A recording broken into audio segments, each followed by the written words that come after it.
Vamos a hablar de un tema bastante difícil pero muy interesante, que se llama sobrenatural, y en concreto de este libro, aquí hay que tener cuidado que no brille demasiado, de Henri Delibac, Surnaturel, sobrenatural. Bueno, este libro es un libro muy erudito, muy especial, que está lleno de notas, como todos los que escribió. Además tiene, digamos, 4 estudios, que a su vez 2 fueron después publicados aparte, uno está formado de artículos que había hecho, como son casi todas las obras de Delibac. Entonces, este libro tan erudito, que se editaron 700 ejemplares después de la guerra, en el año 46, que en Francia, claro, la guerra mundial acabó en el 44, pues en el 46, con el papel que se podía, un poco de mala manera, pues ha sido un libro muy debatido y, digamos, originó una confrontación que iba mucho más allá de lo que podía ser esto, que es un estudio muy histórico y muy especializado. Pues también es difícil que lo cuente bien, vamos a intentarlo, ¿no? Primero, naturaleza y gracia en la manualística. Entonces, ¿qué pasó? Bueno, en uno tenemos lo que podríamos llamar el mundo de la teología establecida, de lo que se daba en las facultades de teología en casi todas partes, que se puede llamar una teología manualística.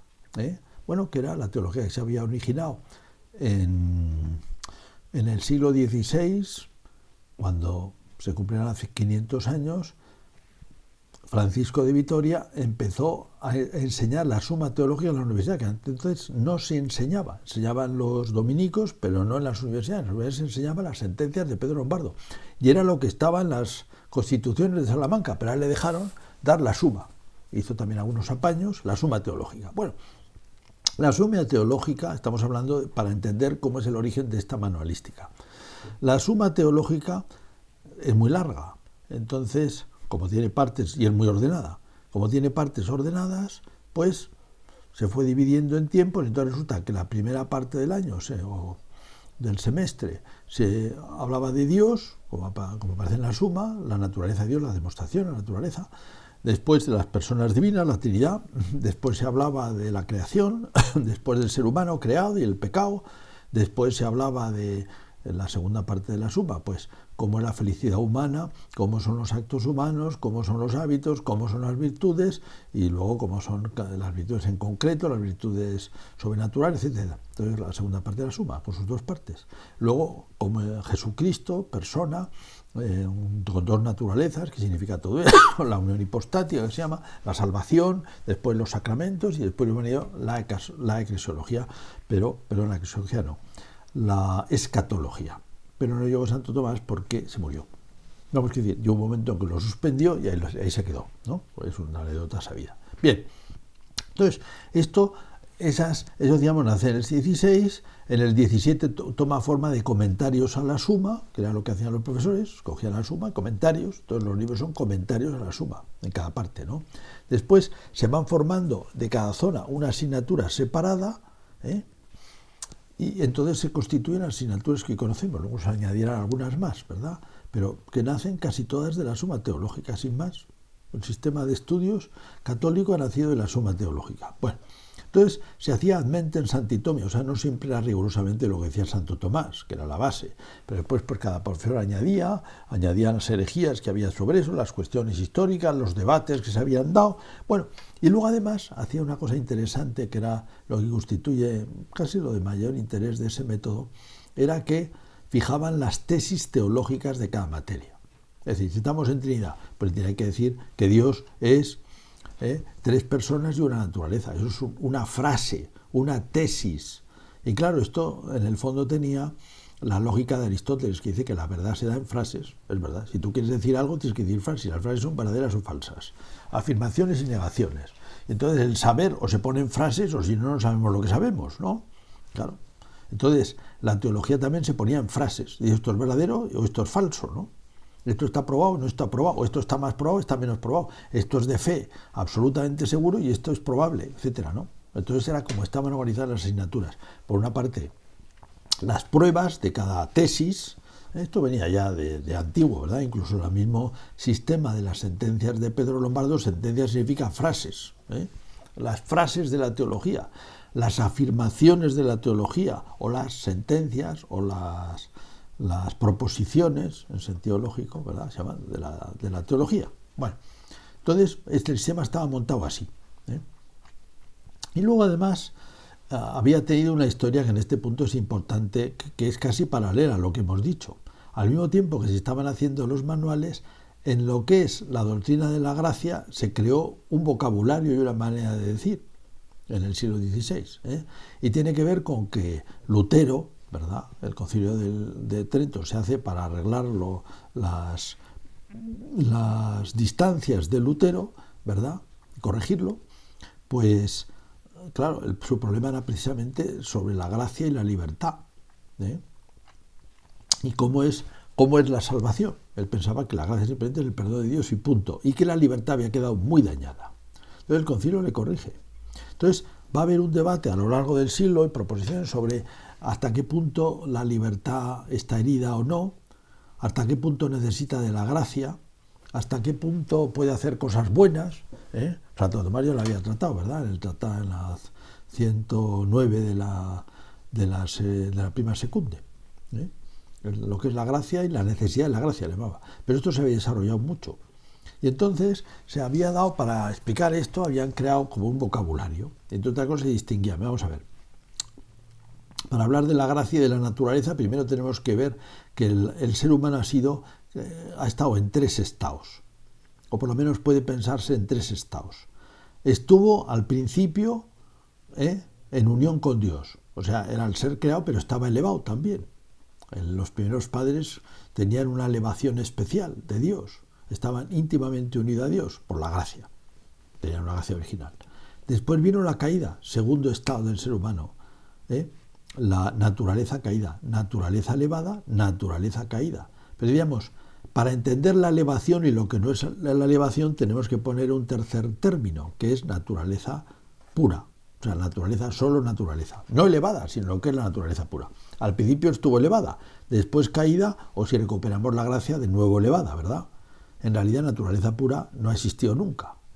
Pero les servía, para ellos les parecía, crearon este concepto, naturaleza pura, que se le debe, pues en parte, a la reflexión, a Francisco Suárez, y a Domingo de Soto, y a Roberto Belarmino, y a otros teólogos del siglo XVI y XVII, ¿eh? Después, la cuestión sigue en líos por las condenas de Bayo y Jansenio que tienen que ver con la libertad y cómo funciona la libertad, ¿eh?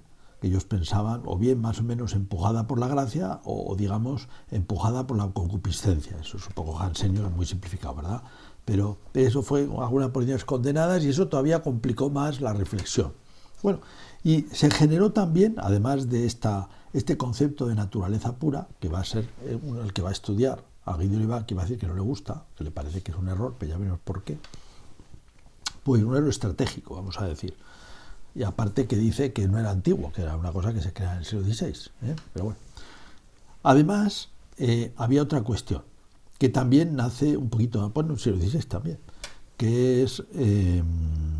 que tiene que ver con un comentarista famoso de Santo Tomás, que es Cayetano, Tomás de Bio Cayetano, llamado popularmente Cayetano, que, bueno, Santo Tomás dice una cosa extraña, que les parece extraña, y es que cuando habla de la inteligencia, por ejemplo en la Contrayentes, pero también en otro sitio, en los libros de Contrayentes, en la tercera parte, en el 25, y cuando trata de cómo es la contemplación de los bienaventurados, la contemplación de Dios, dice que el fin del ser humano, de la inteligencia humana, es la contemplación. Lo repite muchas veces, y además en otros sitios también. Pero ellos dicen, hombre, esto no es exacto.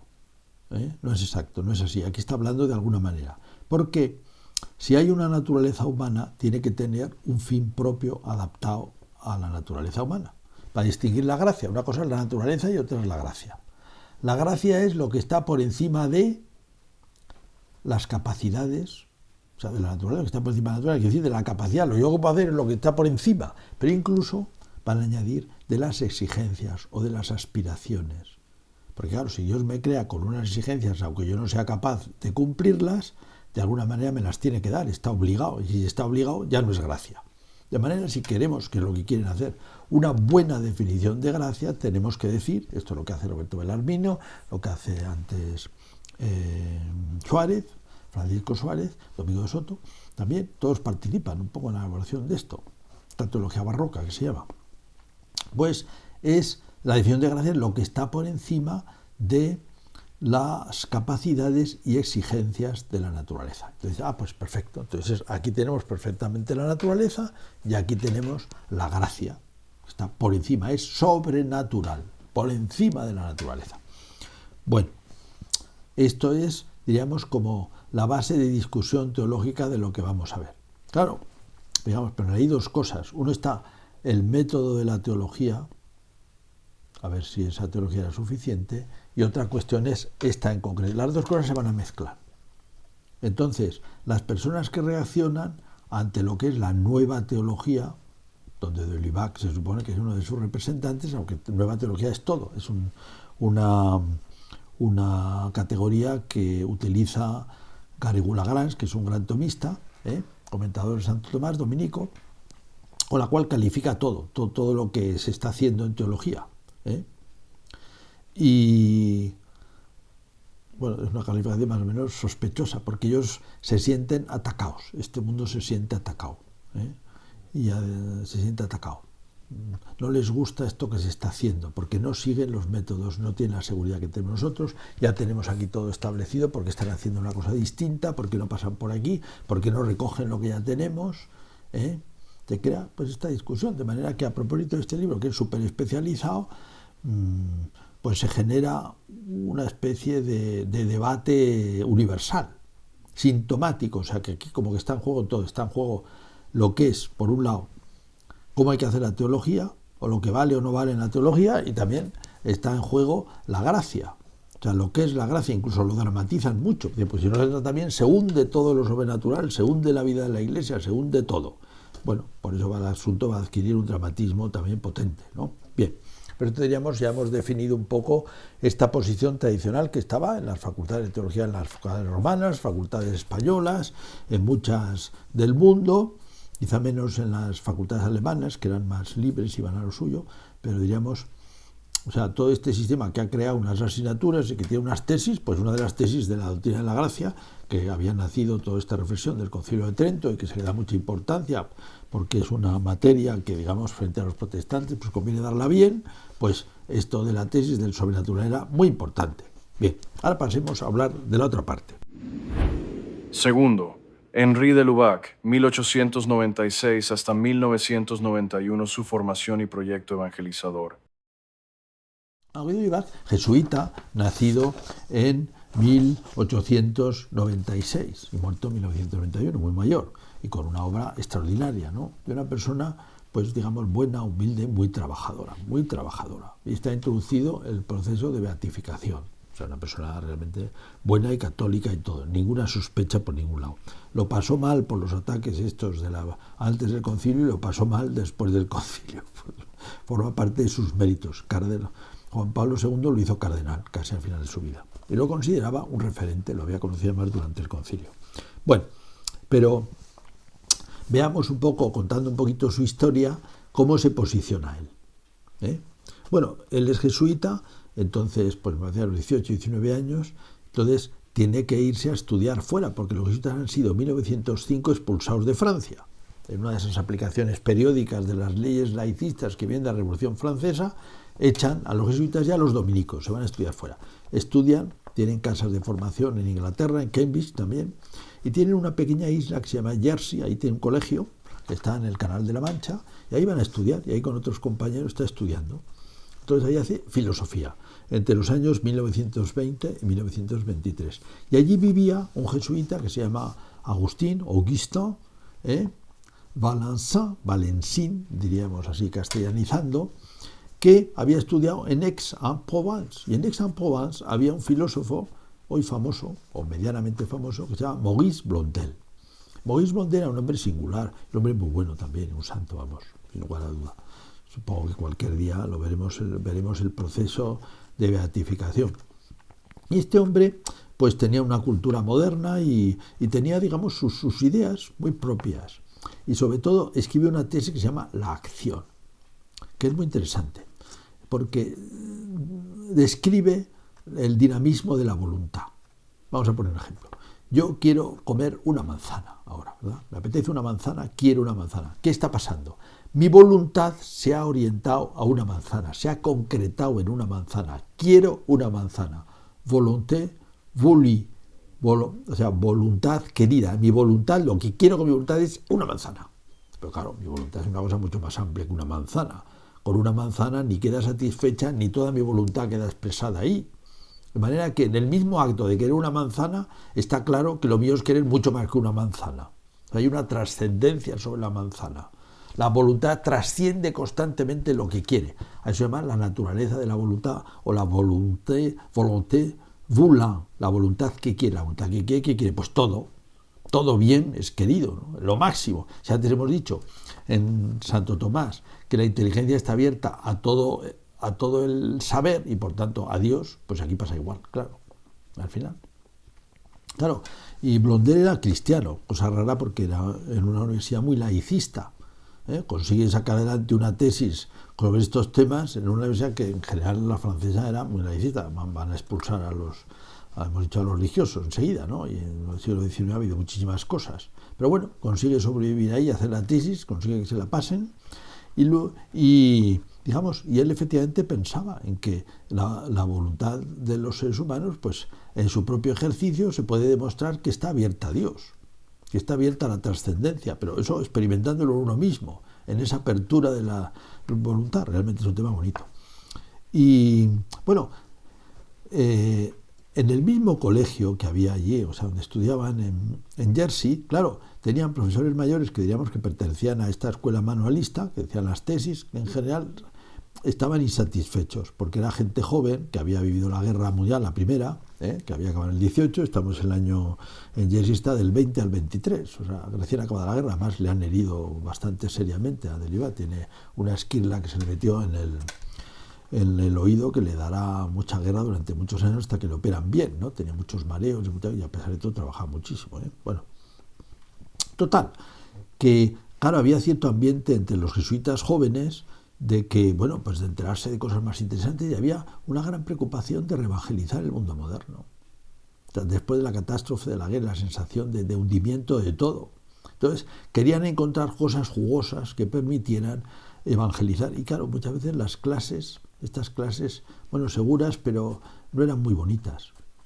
Con esos esquemas, las cosas un poco pobretonas, a veces también, vamos a decir, que atacaban al enemigo de una manera un poco inconsiderada o poco intelectual, casi suponiendo que eran tontos, o sea, eran cosas demasiado simplificadas, escolares muchas veces, que era en realidad vicio de cada uno, ¿verdad? No es que el sistema en sí mismo no resultaba satisfactorio. Y lo otro les abría horizontes. Además, Blondel escribió otro libro importante. Bueno, escribió mucho, pero además él escribía a borbotones, son libros inmensos, difíciles de leer, por eso, digamos, parece que tiene todo el tiempo del mundo para escribir, hace falta bastante tiempo para leerlo, claro, pues no resume mucho, extiende todo de mil maneras. Bueno, entonces él escribió una carta sobre la apologética. Bueno, eso se resume así, el título es más largo, que era la apologética, que es la defensa del cristianismo, donde él argumenta, en relación con lo que hemos visto antes, que claro, la manera más potente de hablar de la defensa del cristianismo es mostrar que en el fondo el ser humano está hecho para los misterios cristianos, que está hecho para vivir en ellos, que le soluciona la vida, que le da el sentido de la vida, que le da la orientación de la vida, que le da la felicidad. O sea, ¿para qué quieres más? Por supuesto que la apologética es la defensa de las cuestiones cristianas, por ejemplo, que Jesucristo existió, que fundó la Iglesia, esos eran los temas de la apologética, que existe Dios, que existe el alma, que la Iglesia viene de los apóstoles, toda la defensa de los distintos puntos posibles atacados intelectuales o históricos del cristianismo, ¿no? Esto se reunía incluso en una asignatura que se nace ahí al final del siglo y un poco a principios, se llama apologética, que a veces se mete en la teología fundamental. Bueno, entonces, pues ahí he estudiado el IVAC, después ya pasará, porque ya les dejan volver, cuando les dejan volver pasa a vivir en Lyon. En Lyon hace la teología, bueno, la segunda parte de la teología, ya como alumno de los años 26-29. Y allí vive, por cierto, un hermano de Valencin, de Valençon, intentando pronunciar el francés mejor, que las culturales siempre son muy difíciles. Las N's, tal, bueno, las culturales. Y allí, bueno, ahí es un mundo también intelectualmente, unos grupitos, ¿verdad? Y ahí él recibe mucha influencia de Newman, ya un poquito en Jersey, de Newman, muy interesante, sobre por qué creemos. Que claro, eso le interesa mucho relacionado con la apologética. ¿Por qué creemos? Por un conjunto de indicios que nos hacen converger, indicios convergentes, es el gran tema de Newman, de la gramática del sentimiento. La fe no es que no se base en razones, no tiene razones de 2 y 2 son 4, pero tiene un montón de indicios convergentes de distinto tipo, que nos hacen ver la verdad. Esto conectaba mucho con ese tema de Blondel, ¿no? Y luego también pues descubre los padres de la Iglesia y dice, bueno, si queremos rehacer el cristianismo, la presencia de la Iglesia en el mundo moderno para convencer, necesitamos recurrir más a los padres. La teología escolástica tiene su valor, pero muchas veces le falta belleza, le falta alma también, vamos a decir, a veces en algún sentido, ¿no?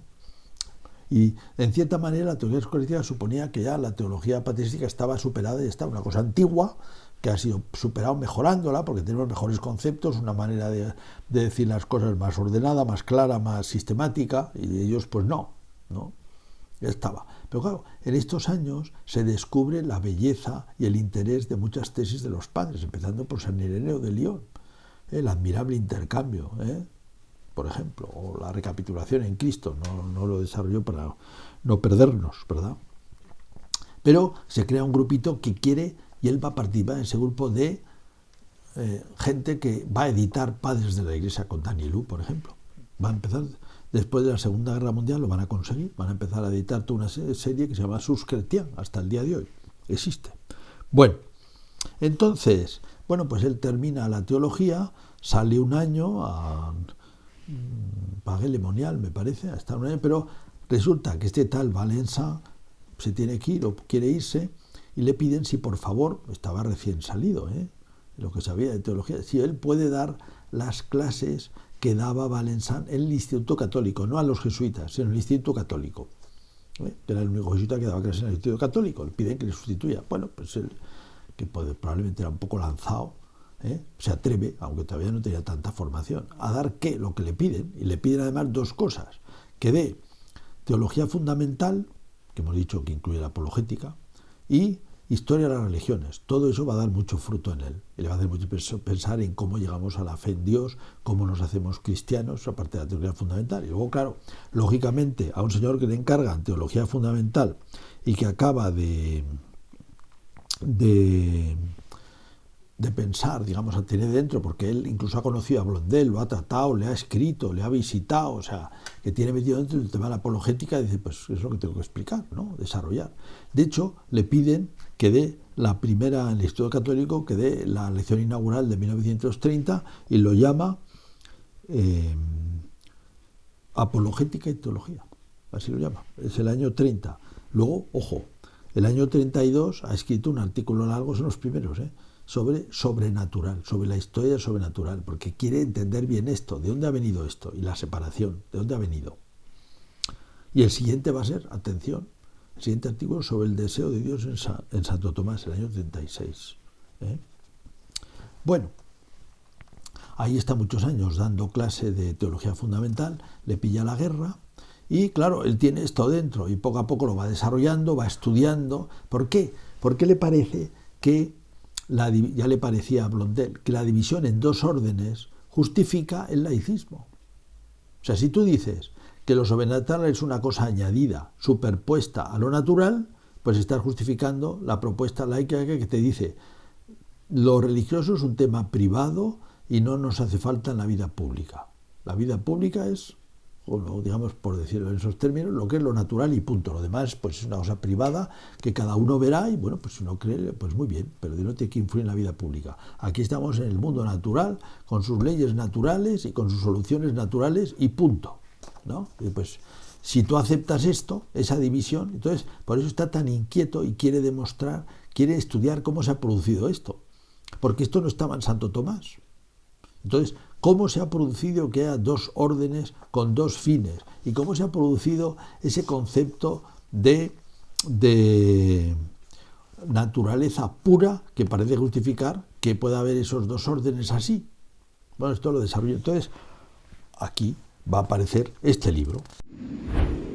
Tercero, el libro sobrenatural 1946.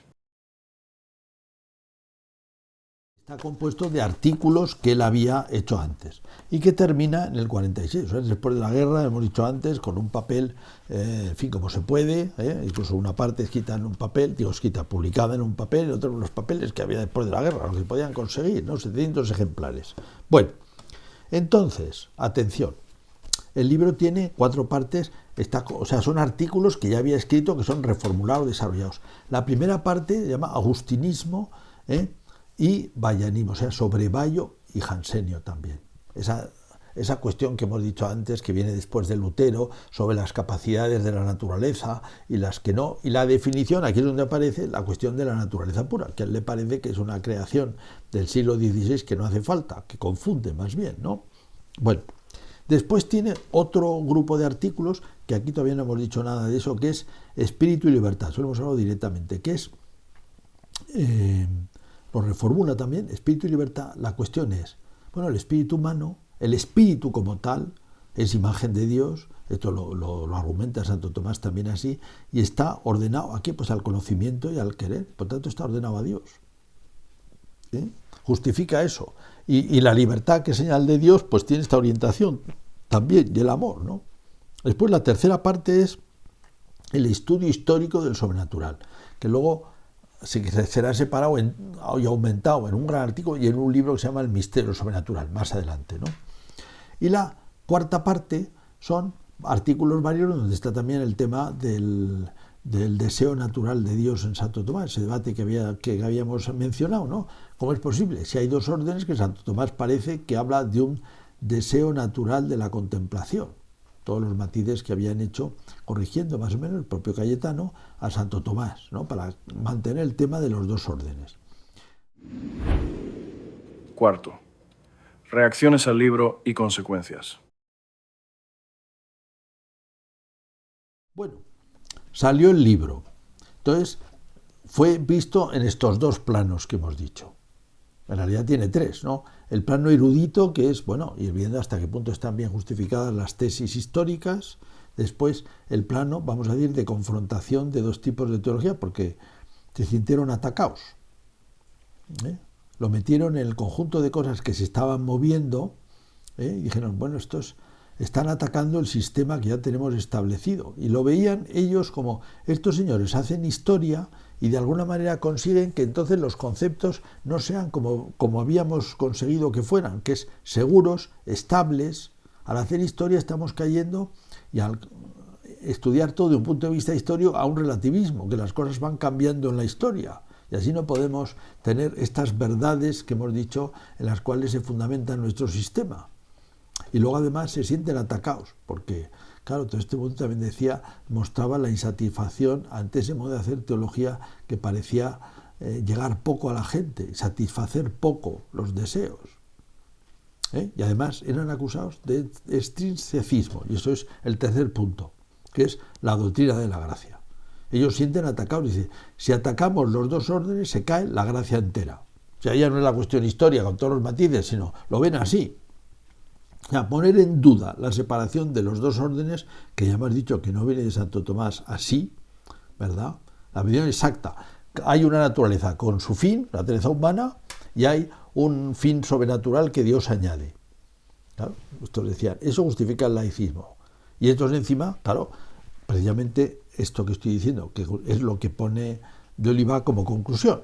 Ya lo había dicho muchas veces, pero aquí es la conclusión del libro, de intentar superar el extrinsecismo, porque el extrinsecismo justifica la separación del mundo moderno, un mundo autónomo que no necesita para nada de Dios, cuando en realidad los padres de la Iglesia han dicho que Dios es el fin del ser humano y es como la apologética principal que tenemos que hacer. Bueno, pues eso generó primero un artículo de Garrigou Lagrange, se lo hemos mencionado, ¿a dónde va la nueva teología? Que lo tengo aquí, pero vamos, simplemente recoge una tesis de pasada de Olivac y se queja en general de muchos otros. En realidad es esa especie, Garigula era uno muy competente, pero no fue capaz, pues también hay que comprender, ¿verdad?, como de ver lo que había de bueno ahí, lo que había de aceptable. Fue demasiado duro, digamos, o cerraron filas, se sintieron atacados, cerraron filas. El tema, desgraciadamente, lo que hubiera debido de ser un diálogo fue una posición cerrada, ¿no? Entonces, escribieron algunos dominicos muy duros, por ejemplo, Gañevet, que es un señor que luego será perito del concilio, que era además del Santo Oficio, era consultor, o sea, que era un señor que mandaba mucho en lo que se podía decir, en lo que no se podía decir. Y luego también Boyer, escrito Boyer, que no hay que confundir con Bouillet, que es un oratorio, este era un jesuita, que era de la Gregoriana,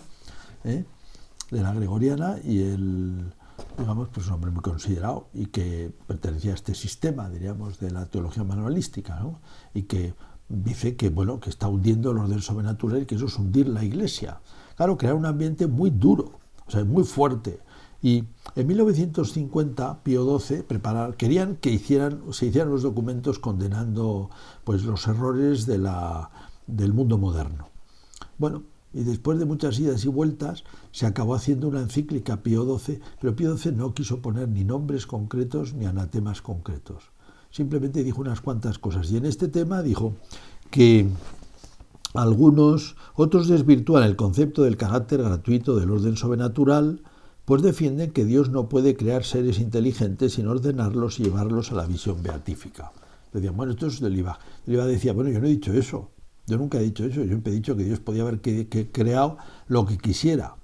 Lo que pasa es que quienes pensaban en el tema de las exigencias, les parecía que si hay exigencias de lo sobrenatural, pues ya está. Te has cargado el orden sobrenatural. Y entonces Dios tenía que ordenar lo sobrenatural. Pero esto no es así.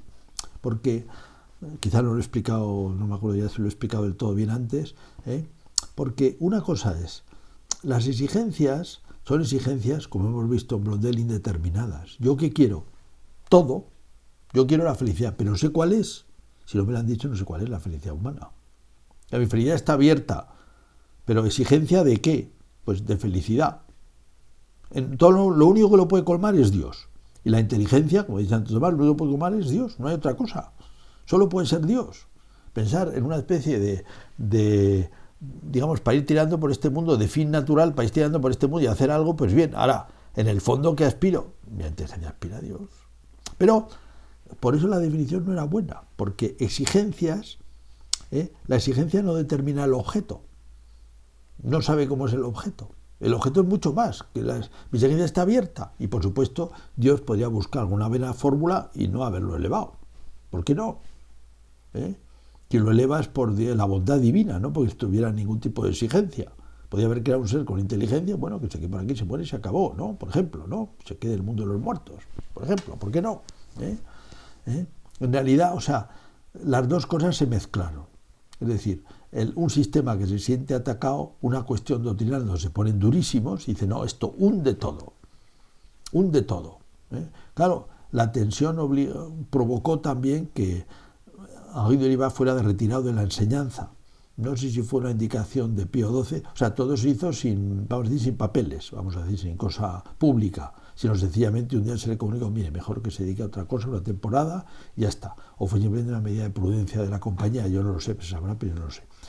Y total que le retiraron en 1950, y se dedicó, pues, como a él le gustaba tanto el Migne, ¿verdad?, a estudiar el Migne, que es un gran conjunto de obras, de libros que había publicado este sacerdote Migne en el siglo XIX, estaba toda la patrística, o mucha, y toda la teología medieval, ¿verdad? Pues bueno, pues hace un libro monumental en 4 volúmenes sobre la exégesis del medieval, sobre los 4 sentidos de la escritura, ¿no? Bueno. Quinto, de Lubac perito del Concilio Vaticano II y Gaudium et Spes. Una cosa curiosa es que en 1950 el nuncio en Roma, en París, era Roncalli, que después era patriarca de Venecia y Juan XXIII. Entonces, cuando en el 58 es papa y se le ocurre hacer el Concilio Vaticano II, ya sabía quién era de Oliva, muy bien, sabía lo sabio que era y lo buena persona que era, ¿verdad? Y lo llama como perito. Y en el propio Concilio Vaticano, algunos le van a atacar todavía, entre esos Gañevé, que andaba por ahí todavía, me parece, ¿eh? Andaba diciendo usted, hay que condenarle esto, hay que corregirle, hay que parecer que esto no puede ser así.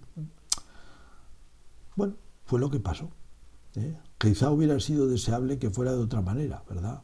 Uno cuando ve las cosas después, pero a veces las limitaciones históricas y personales son así, ¿eh? Lo que en realidad era una cosa muy erudita y muy especializada, no, pues no se entendieron. Yo creo que también Delibat fue un poco imprudente en el sentido de que, claro, él iba, sinceramente iba movido por un deseo de evangelización que le traspasa la vida entera, ¿no? Y entonces, digamos, él ve que ahí se juega mucho en el tema de decir que el ser humano está hecho para Dios. Y esto es así, ¿no? Y que eso es muy importante tenerlo presente y organizar todo, ¿no? Y que por eso había que desmontar lo que se había hecho de artificioso y de inseguro y de inoportuno a lo largo de la historia. Había que retocar eso, que además eran temas también son muy difíciles y muy antipáticos y muy... porque lo otro es una tesis principal, que además lo han dicho todos los padres de la Iglesia, es una tesis principal. Bueno, esto fue recibido pacíficamente en el Concilio Vaticano II. Solo hay un fin sobrenatural. Leo, es literal, Gaudium et Spes 22, que está simplemente recortada algunas frases, pero es todo literal. En realidad, es el famoso texto que le gustaba a Juan Pablo II mucho. En realidad, el misterio del hombre solo se esclarece en el misterio del Verbo encarnado. La única solución que hay, el misterio del Verbo encarnado. ¿Cuál es tu destino? El Verbo encarnado. ¿Cuál es tu modelo? El Verbo encarnado. Modelo de hombre, sobrenatural, sí, sí. Cristo, el nuevo Adán, esto es de San Pablo, ¿verdad?, manifiesta plenamente el hombre al propio hombre, no el hombre natural, y le descubre la sublimidad de su vocación. ¿Cuál es su vocación? Esa, en Cristo. Cristo murió por todos, y luego añade un poco más, y la vocación suprema del hombre en realidad es una sola, es decir, la divina. La vocación del hombre, una sola. Aquí puede organizarse pequeñas vocaciones, pero la vocación del hombre como tal solo hay una sola, la divina. Pues más claro agua. Es decir, esto además tenía su lógica, ¿eh? Bien. Sexto, conclusión. Bueno, lo malo de aquello es que, como fue seguido ese debate, en cierta manera fue sintomático porque como que desprestigió al tomismo, a ese tomismo manualístico, aunque tenían sus valores que ya os he dicho, y nosotros hemos recibido la seguridad de muchas de sus tesis, su organización, ¿verdad? Y las más o menos el trasfondo de las asignaturas, pero claro, realmente no tenía capacidad o no supo todo el desarrollo de Sagrada Escritura, toda la patrística, o sea, tantas cosas con las que se podía enriquecer. Pero me parece que no es una cuestión de enfrentar, es una cuestión de sumar. Desgraciadamente, las cosas que se dijeron entonces, como mucha gente todavía bebe de aquellas fuentes y piensa que todo lo que ha pasado en el concilio es un desastre, pues vuelve hacia atrás. Entonces, las mismas críticas que hicieron entonces las sigue manteniendo. Porque claro, es una injusticia, digamos, una falta de criterio bastante potente, ¿no? Y esto necesita una solución, por eso también hago este vídeo, para explicar este asunto, es un asunto muy delicado, ¿eh? O sea, esto no quita para nada el valor de Santo Tomás de Aquino, de la suma, ni de nada. Es verdad, decimos, que hay unas cuestiones históricas opinables. Dice, bueno, la cuestión de la naturaleza pura es necesaria. Yo no estoy tan seguro, pero claro, yo no soy capaz de enfrentarme con Delibat y analizar todo esto detalladamente, históricamente, como él lo hizo. A mí, intuitivamente, me parece que él pensaba que era mejor eliminarla. Bueno, que yo no le veo tanta importancia, pero a lo mejor es que no soy capaz de ver lo que veía él, claro, evidentemente. Y también veo que, bueno, he explicado como el tema de la gracia, que le he dado yo muchos años, necesita esos matices, porque si no, se explica mal. Y luego también me parece exagerado por parte de Delibat decir que, claro, precisamente esa división de órdenes es lo que provoca el laicismo moderno, o que lo justifica de alguna manera. Un poco sí lo justifica, claro, no se puede negar. Ahora que sea la Génesis, evidentemente no.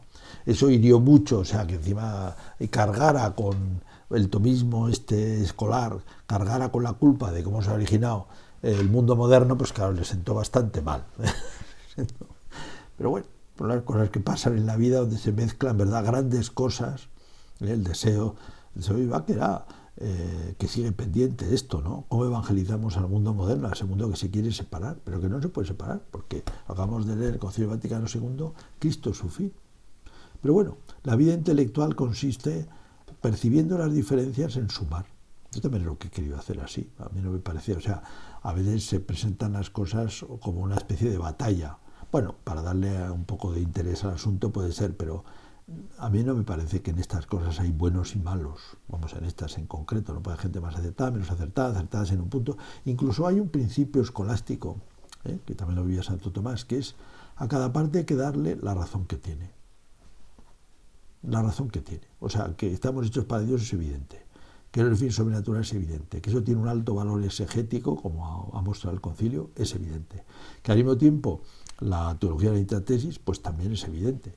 Que el asunto de la gracia es distinto que la naturaleza, también es evidente. Pero bueno, yo me lo represento, como he dicho, como el tema de la formulación de esa definición, que viene un poco de Francisco Suárez y de Belarmino, no está del todo bien conceptuada, me parece a mí. Eso es mi punto de vista, ¿verdad? También muy opinable, por supuesto.